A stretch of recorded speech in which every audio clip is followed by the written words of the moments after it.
안녕하세요. 일신사입니다.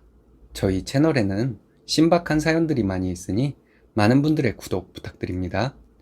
이번 사연은 남편과의 위기를 댓글들의 지혜로 극복한 여자분의 사연인데요. 함께 보시겠습니다. 안녕하세요. 지방에 사는 흔한 아줌마입니다. 초등학교 다니는 아들이 하나 있지만 이젠 남편과 이혼을 해야 할 것 같습니다. 친정엄마는 아무리 그래도 아이를 위해 참고 살면 나중에 좋은 날이 올 거라고 하시는데 저는 이제 그만하고 싶어요.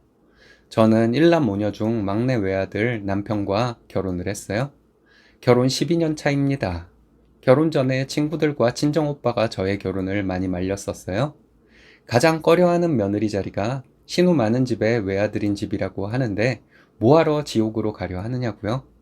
그래도 저는 사랑 하나를 믿고 결혼을 했습니다. 주변의 반대에 더 반발심이 생겼던 것도 있었고요. 남편은 참 착하고 자상한 사람이에요. 그래서 이 사람과 결혼하면 평생 속 썩는 일이 없을 것 같았죠. 하지만 결혼을 결심하게 된 계기가 지금의 헤어짐을 결심한 계기가 될 줄은 정말 몰랐네요. 거기에 또 남편과 결혼하면서 했던 결심이 이 남자와 결혼해서 보란듯이 행복하게 살아서 우리의 결혼을 반대했던 사람들이 할 말 없게 만들겠다 였는데요. 이젠 결혼을 반대했던 사람들에게 제가 할 말이 없게 되었네요. 남편은 말 그대로 착한 사람입니다. 착해야 할 때와 착하지 않아야 할 때를 구별을 못하는 것이 문제예요. 결혼 전에 저와 데이트를 할 때 남편의 매형이 전화를 해서 자기 술 먹었다고 데리러 오라고 하면 저를 집에 보내고 매형에게 달려가 대리운전을 해주는 사람이었습니다. 나쁘게 보자면 나쁘게 볼 수 있는 부분인데 저는 그때 뭐에 꽂혀 있었는지 남편의 그런 모습을 착해서 그런 것이라 생각하고 더 좋게 봤었네요. 그런데 매형의 대리기사 노릇을 결혼하고 아이를 낳던 날도 했어요. 누굴 탓하겠어요? 사람에 대한 판단을 잘못한 제 탓이죠. 제 시누이들은 다들 고만고만하게 삽니다. 다들 맞벌이 하면서 넉넉하지도 모자라지도 않게 살아요. 저희 집도 마찬가지예요. 그런데 넷째 신우는 조카가 아기였을 때부터 많은 것을 요구했어요. 넷째 신우 조카가 토마스 기차 장난감을 좋아했는데 남편에게 한 달에 2번 정도는 그 기차 신상품을 사달라고 하더라고요. 남편은 누나의 요구사항에 철저히 응해줬어요. 다섯째 신우는 저희와 가까이 사는데요. 가끔 만나서 밥을 먹어요. 다섯째 신우의 아이들이 어렸을 때부터 고기를 많이 좋아했는데요. 삼겹살집이나 갈비집을 가서 밥을 먹으면 계산은 언제나 남편이 했죠. 이런 일들로 남편에게 얘기를 하면 자기가 아들 하나인데 아들 노릇을 해야지 어쩌겠냐 해요. 아들 노릇을 부모님께 해야지 왜 누나들에게 하나요? 정말 대화가 안 통해서 그냥 말을 말아야지 하며 넘기고 살았습니다. 다른 시누이들도 이 비슷한 일들이 있었지만 반복적으로나 규칙적으로 있었던 일이 아니니 그냥 넘어갈게요. 명절에는 당일 점심쯤에 신우들이 다들 시댁으로 와요. 와서 저와 시어머니가 해놓은 음식들을 짜다 달다 지적질하면서 먹어요. 그 딸들의 반찬 투정에 아무 말 못하시는 시어머니도 이해가 안 가고 누나들에게 말 한마디 못하는 남편도 이해가 안 갔죠. 어렸을 때부터 누나들의 기세에 눌려서 살아온 남편의 와이프가 된 사람이라 저도 신우들에게 쓴소리 한마디도 하기가 쉽지 않았네요. 그리고 저는 신우들이 오기 전에 왜 제 친정에 못 갔을까요? 시어머니는 그러세요. 남편이 외아들이고 제가 외며느리인데 명절에 집안 손님들 맞아야지 친정으로 내빼려고 하냐고요? 집안 손님들이라 봐야 신우들이 전부인데 손님은 무슨 손님을 말하는 건지 참 답답했어요. 그 손님이라는 신우들은 손가락 하나 까딱 안 하고 제가 음식 다 준비하고 치우고 하는데 며느리가 하녀인가요? 이것 때문에 명절 전부터 남편에게 제가 화를 많이 냈었는데요.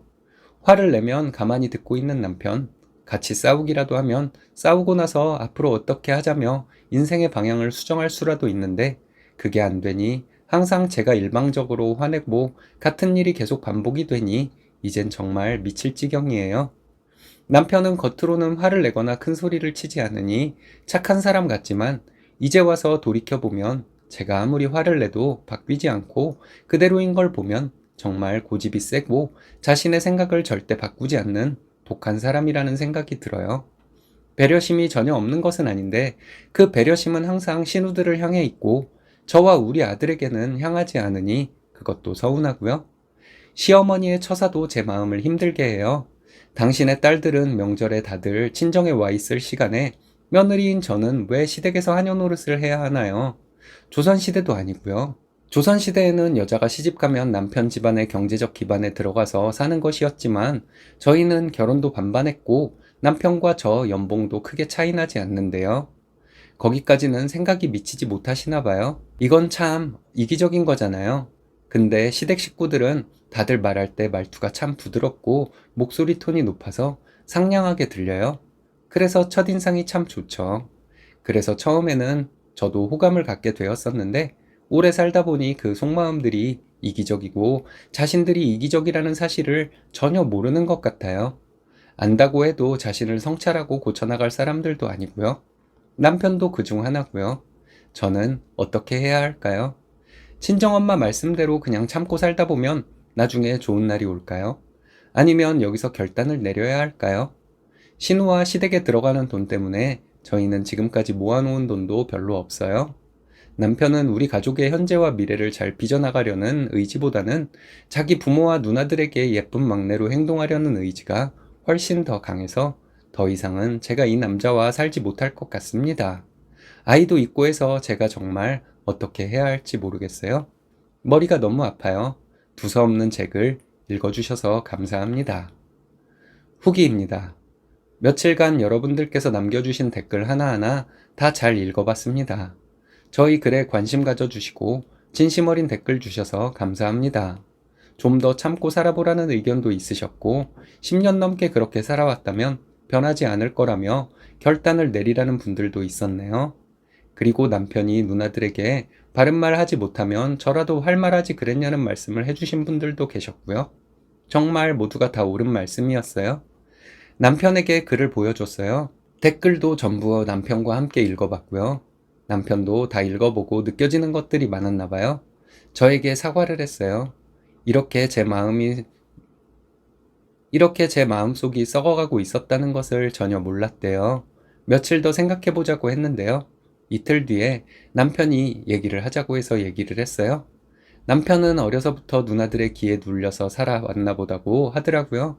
그리고 부모님께 항상 너는 우리 집 기둥, 대들보 이런 말과 기대를 받고 자라서 자연스럽게 누나들과 조카들에게 아낌없이 주는 나무처럼 행동을 했나 보다고 했어요. 그래서 제가 남편에게 물어봤네요. 그럼 당신이 그렇게 누나들과 조카들에게 아낌없이 주는 나무가 될 때 저와 우리 아이는 누구에게 의지를 해야 하냐고요.